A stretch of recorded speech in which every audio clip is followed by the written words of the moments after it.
Hey everybody, trying out this setup, see how it works.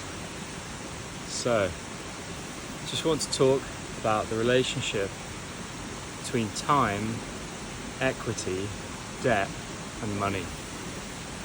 So, time is what we all have, debt is what most of us have, money is what some of us have, and equity is what very few of us have. And I want to shift that a little bit. So, I think that today most people exchange time for money to service debt that grows equity. So in this terminology, you work a job that pays you cash, then you pay off some debts, and those debts are held by companies that hound people for money, which they need time to pay for. And so if you think about this flow of time, money, debt, equity, you start to understand why some people are so free and some people are so controlled. So I believe that Silicon Valley is the best place to exchange time and debt for equity. So you go to Silicon Valley and usually you are trying to get a job that will offer you money and equity for your time.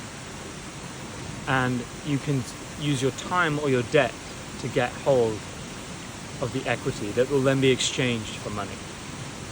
And so this relationship, it becomes really clear. If you imagine one of the first software engineers at Stripe getting 0.5% of the company being offered to them, and by the time it goes public, that stake is worth 2.3 billion.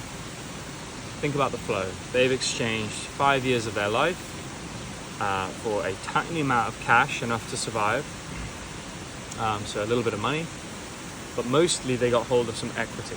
And this is the engine that drives American innovation. Like every company that's succeeding, they're not paying money, they're paying equity.